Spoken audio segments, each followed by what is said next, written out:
told you that avoiding an awkward conversation with a coworker or, even your partner is actually one of the most selfish things you can do. Oh, absolutely. It really Yeah. is. Today, we are just tearing down everything you think you know about criticism because, you spend so much of your time trying to level up, right? You're looking for that edge in your professional and personal life. Yeah, always searching for the hack. Exactly. But the one thing that has the power to either skyrocket your growth or completely derail it, well, it usually makes us want to just hide under a desk. It really does. We are talking about the art and science of giving constructive feedback. Yeah. And it's a dynamic that touches literally every relationship in your life, yet it is so fundamentally misunderstood by most of us. Getting it wrong quietly destroys trust. Yeah. But getting it right, that can elevate a team's performance to heights they just didn't know were possible. Yeah. And to figure out how to get it right, we are pulling from a pretty massive stack of research for this deep dive today. We're looking at peer-reviewed sociological studies, analytics from Gallup, and some foundational frameworks synthesized from organizational behavior experts, Harvard Business School, and the Center for Creative Leadership. It's a lot of ground to cover. It is, yeah. But our mission for you is to completely transform how you deliver criticism. We're leaving behind those awkward, sweaty methods and learning how to master the actual psychology of human communication. Because the way most of us were taught to give feedback is, well, it's completely at odds with how the human brain actually processes information. Okay, let's unpack this by starting with a massive assumption that I think, pretty much most of us hold. There is this deeply ingrained belief that people are fragile. Right. That we only really want to hear positive things, and if you offer a critique, you are inherently going to demoralize the person sitting across from you. But the data tells a completely different story. Well, Yeah, sociological surveys are incredibly clear on this point. People are hungry for direction. If we look at a study featured in the Harvard Business Review, a staggering 57% of employees actually prefer receiving corrective, constructive feedback over just general praise and recognition. wait, over half? Over half. It goes even further, actually. 75% of employees believe that corrective feedback is incredibly valuable to their work. Oh, wow. They don't just tolerate it, they crave it. We are sense-making machines by nature. We want to know where we stand in the hierarchy and, how we can improve our standing. So if we connect this to the bigger picture, the stakes here are massive.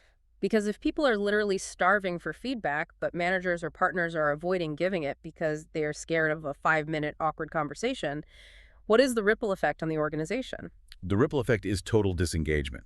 Gallup actually ran a probability-based panel study looking at over 13,000 full-time employees to measure this exact phenomenon. 13,000, okay. Yeah, a huge sample. And they found that 80% of employees who received meaningful feedback in the past week are fully engaged in their work. 80%. Exactly. When you remove that continuous feedback, clarity drops, resentment builds, and engagement just plummets. That makes total sense. Right. Conversely, providing continuous, strengths-based feedback drops employee turnover by almost 15%. Just think about your own workplace or, even your household. How often do you actively avoid giving feedback just to keep the peace? All the time. You see someone doing a process inefficiently, or you're frustrated by how a partner loads the dishwasher. Oh, the dishwasher debate. Right, and you just bite your tongue because you don't want to rock the boat. But the data is screaming at us that people actually want the boat rocked. Yeah. They want the navigation course corrected. They do. And the reluctance to give that correction usually stems from our own past trauma, honestly. Oh, interesting. Yeah, most of us have been on the receiving end of poorly delivered criticism, and our brains remember that pain. We just don't want to inflict it on someone else. Which means the problem isn't the feedback itself. Exactly. The problem is the delivery mechanism. And the most famous or, infamous delivery mechanism out there is the classic feedback sandwich. Oh, boy. You know the one. You start with praise, you insert the criticism, and then you try to soften the blow with a little more praise at the end. It's taught in almost every entry-level management seminar, I swear. It's everywhere. But to me, using the feedback sandwich is kind of like wrapping a brick in cotton candy. That is a perfect visual. Right, because you are still getting hit in the face with a brick. It's just sticky now. It doesn't actually soften the blow. It just makes a confusing mess. It really does. And the Humescence Insights research we looked at outlines the neurology of why the sandwich fails so spectacularly. Okay, why is that? Well, The first mechanism at play is predictability. Human beings are exceptional pattern recognizers. Oh, we see it coming a mile away. Exactly. When a manager sits you down and starts giving you a glowing compliment out of nowhere, your brain's threat detection center, the amygdala, just lights up. You don't even absorb the compliment, do you? Not at all. You immediately brace for the inevitable but. Your walls go right up. The praise just feels like, I don't know, manipulative bait. It feels hollow because the person receiving it knows you are just checking a polite box to get to the bad news. Yeah. But the more destructive reason the sandwich fails is the cognitive dissonance it creates. Cognitive dissonance. Right, because when you mix positive and negative signals in the exact same breath, the brain really struggles to prioritize the information. So you leave the meeting wondering, wait, did I do a great job or am I about to be fired? Yes. And when you lack clarity, you block actual growth. That is so true. The sandwich was literally designed to make the person giving the feedback feel more comfortable, not to actually help the person receiving it. It's a defense mechanism for the manager. Man, this raises an important question, though. If we are throwing out the feedback sandwich entirely, how do we deliver the medicine without the sticky cotton candy? I mean, I know I can't just walk up to someone and say, you're terrible at this. No, definitely don't do Yeah. that. We need a method that creates total clarity. Okay. That means stripping away all subjective judgments, all emotional adjectives, and moving entirely into the realm of observable facts. Okay, there is a brilliant framework for this from the Center for Creative Leadership. It's called the Situation Behavior Impact Model, or SBI. It's a lifesaver. It really gives you a literal script to follow that removes the anxiety from the interaction. Let's actually role play this so you can hear the difference. Surely do it. Let's say I'm the manager, and I'm going to give you the standard vague feedback most people get. Hey, your performance in the meeting last week was really unprofessional. Ouch. If you say that to me, my defense mechanisms immediately activate. First of all, last week is a massive vague target. I have no idea which meeting you mean. Mm-hmm. And unprofessional is an interpretation. It's a judgment on my character. And the moment you judge someone's character, they stop listening and start formulating their counter-argument. Right. Okay, I'm just thinking about how to defend myself. So if I use the SBI model, I have to change all of that. The S stands for situation.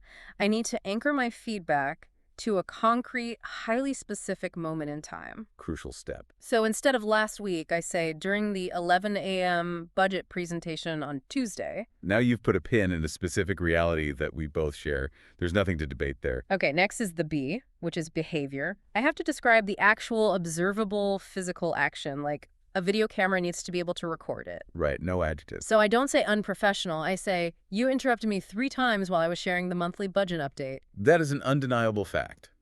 You aren't calling me rude, you are stating an action that occurred in physical space. And finally, the I is impact. I have to explain the specific effect that behavior had on me or the team. The ripple effect. Yeah. So putting it all together, during the 11 a.m. budget presentation, you interrupted me 3 times while I was speaking, which broke my train of thought and caused us to run over our allotted time. It is incredibly clean. You are describing the what and the impact. You aren't attacking who I am. But here's where it gets really interesting. Researchers Dr. Bill Gentry and Dr. Stephen Young looked at this model and realized it was missing one crucial element. Yeah, this part is great. They added a second I, creating the SBII model. That second I stands for intent. This simple addition completely changes the power dynamic of the whole conversation. So once I state the situation, the behavior, and the impact, I don't just stare at you and wait for an apology. I ask an open, genuinely curious question about your intent. Right. I ask, what were you hoping to accomplish when you jumped in? Or, what was going on for you in that moment? The psychology behind this is vital. As human beings, we all suffer from something called the fundamental attribution error. Remind me what that is. When someone frustrates us, we have a terrible habit of assuming their actions are driven by malicious character flaws. Oh, right. We tell ourselves elaborate stories that they're trying to undermine us or that they are just deeply selfish people. When the reality is usually just that they were stressed or they misread a cue or honestly, they genuinely thought they were helping. Exactly. By asking about their intent, you bridge the gap between the impact of their actions and their actual motivation. It stops you from acting on your worst assumptions. That's huge. And furthermore, it transforms a monologue into a collaborative coaching conversation. You're inviting them to explain their reality, which immediately lowers their heart rate and opens their mind to problem solving. Okay, I love the structure of SBI. It gives us the mechanical blueprint, but I have to admit something. What's that? When I get stressed, even if I use the perfect words, my tone can be just dripping with frustration. I could easily read that perfect SBI script like a total jerk. Oh, for sure. So having the blueprint isn't enough if the underlying intention is selfish. The structure totally fails without the proper relational foundation. The words do not matter if the other person doesn't believe you actually care about them. Yeah. And this leads us to the behavioral framework that has to accompany the script, which is Kim Scott's concept of radical candor. Right. It operates on two basic dimensions that you have to constantly balance: caring personally and challenging directly. It sounds simple, but maintaining that balance is incredibly difficult. Radical candor is about having the courage to speak the plain, uncomfortable truth, but delivering it strictly from a place of genuine support. So what happens if we mess that up? Let's look at what happens when we fail to balance those two things. The sweet spot is high care and high challenge. That's radical candor. You are honest because you want them to succeed. Let me push back on this, though, because I know my own flaws. My instinct when someone drops the ball isn't always to confront them to help them grow. Sure. Sometimes my instinct's to just be annoyed, avoid the conflict entirely, and maybe, vent to a different coworker about it. Where does that fall on the matrix? That falls into the absolute most toxic quadrant, low care and low challenge. Scott calls this manipulative insincerity. Ooh, that sounds bad. It is passive-aggressive, self-serving behavior. You're giving dishonest feedback, or avoiding it entirely, to protect yourself from conflict or play off as politics. You're praising someone to their face while complaining about them behind their back. Ouch. Okay, guilty as charged on occasion, I guess. But what if I swing the other way? What if I am super high on the caring personally scale, but I totally drop the ball on challenging directly? A lot of people do this. Isn't being a nice boss and creating a really happy, comfortable environment the ultimate goal? We want our teams and our partners to feel good. Well, it provides a short-term hit of dopamine for both of you because you avoided an uncomfortable moment.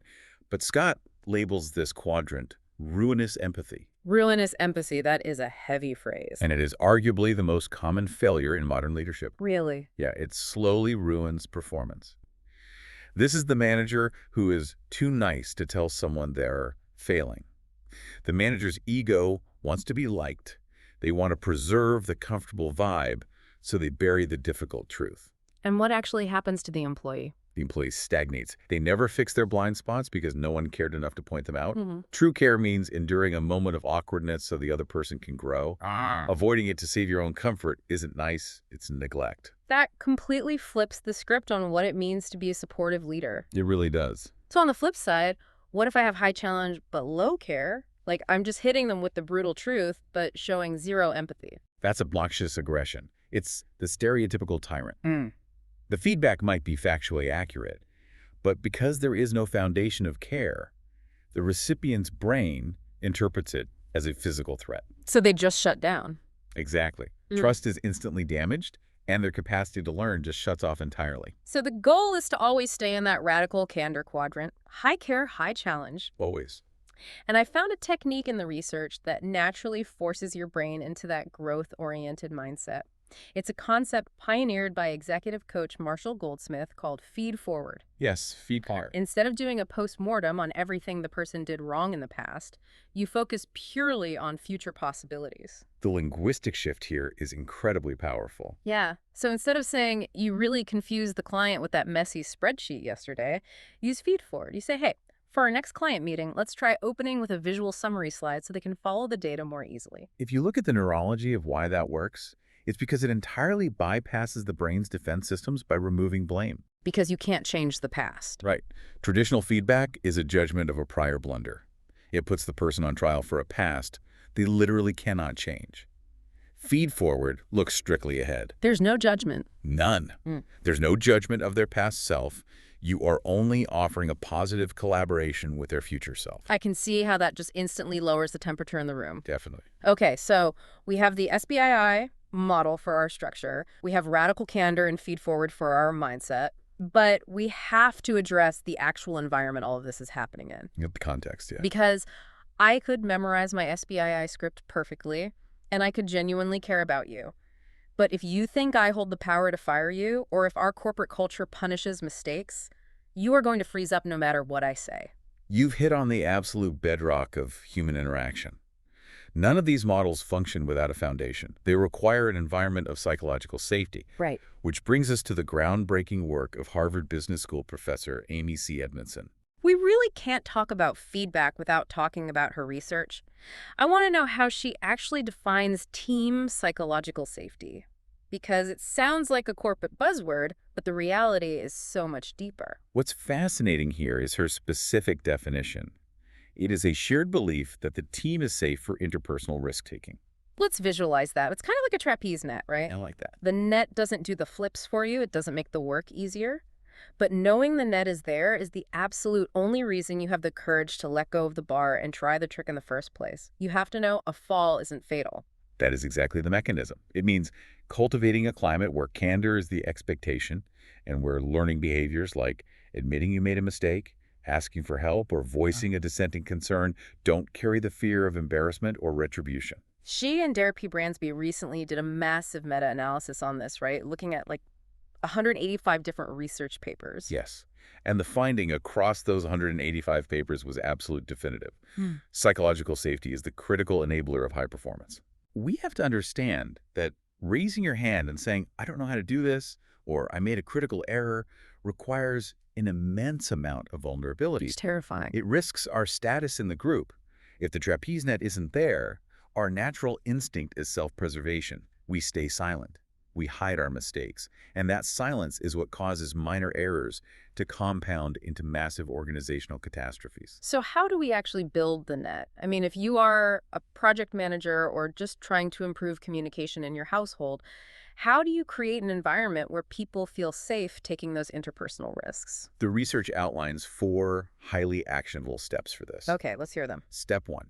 Seek input with humility and openness. Which sounds easier than it is. Oh, it requires an actual ego death for a lot of leaders. You cannot just pay lip service to humility. You have to actively and publicly acknowledge to your team that you do not have all the answers. You have to actually invite people to disagree with you. Explicitly invite dissenting voices. If you project an aura of infallibility, your team will just assume you don't want to be corrected, and they will let you march right off a cliff. Which naturally leads to step 2, I imagine. Don't shoot the messenger. Exactly. Let's say a leader actually acts humble, and an employee takes the bait and points out a massive mistake the leader made. Human nature is to get defensive. But if you get defensive, you instantly destroy the psychological safety you just tried to build. When someone brings you bad news or challenges your viewpoint, the neurological cost of snapping at them is permanent. So what do you do instead? Your immediate visible response must be appreciation. Thank them for bringing it to your attention. A golden rule of leadership is this. If there is no bad news coming to your desk, it is not because the bad news doesn't exist. Right. It's because your people are terrified of how you will react to it. That is so true. Okay, step 3 is a concept organizational ecologist Tom Garrity champions. It's moving past the golden rule and applying the platinum rule of feedback. The platinum rule. So the golden rule says treat others how you want to be treated. But the platinum rule recognizes that human brains process information differently. It says we should treat others as they want to be treated. I love that, because if I'm an extrovert who loves thinking on my feet, I might want immediate face-to-face feedback. Right. But if my partner or my employee is an introvert who needs time to process, like ambushing them in the hallway is going to cause a total panic response. You need to actively ask your team members, how do you prefer to receive feedback? Do you need time to process things in writing first, or do you prefer a chat over coffee? Yeah. When is the best time for us to discuss adjustments? Tailoring the approach to their specific cognitive needs builds immense trust. And finally, step 4. Keep it private and consensual. Constructive criticism should always be a private matter. Never dress someone down in a group setting. Never. But beyond that, you should actually ask for consent before giving the feedback. It's a concept called contracting. It's such a simple tactic, but it radically alters the brain's receptivity. You literally just ask, hey, are you open to some observations on today's presentation? By asking for permission, you give the recipient agency. It ceases to be a top-down ambush. It gives their prefrontal cortex a moment to engage, allowing them to consciously prepare their mindset to receive the information constructively. It treats it as a collaboration. Exactly. It treats the entire process as a collaborative experiment rather than a forced evaluation. So what does this all mean? If we pull all of these threads together, we are looking at a total paradigm shift in how we interact with the people around us. We really are. It means permanently ditching the manipulative feedback sandwich. It means relying on observable facts using the SBII model situation, behavior, impact, and having the curiosity to ask about their intent. Yep. It requires balancing genuine personal care with direct challenges, enduring the short-term awkwardness of radical candor to prevent long-term ruinous empathy. And above all, it means actively building a trapeze net of psychological safety. It is a profound shift from seeing feedback as a weapon to seeing it as a tool for mutual growth. Feedback truly is like oxygen for professional and personal development. Oxygen. Yeah, when it is withheld, we stagnate and suffocate. When it is polluted with anger or manipulation, it makes the whole environment sick. But when it is delivered with absolute clarity and genuine care, it becomes the most exciting opportunity for growth we have. It is the ultimate tool for unlocking human potential. And I want to leave you with one final thought to mull over. Oh, this should be good. Today, we've talked entirely about how you communicate with other people, your colleagues, your team, your partners. But think for a second about your own internal monologue. Oh, wow. Think about the way you talk to yourself when you make a mistake. If you took everything we learned today, if you applied the SBII model to yourself, separating the objective facts of what you did from your own harsh character judgments. That's powerful. If you challenged your own flaws from a place of genuine, radical self-care rather than obnoxious self-aggression, how would that transform your own trajectory? How much faster would you grow if you finally created psychological safety inside your own head? Something to think about. Until next time.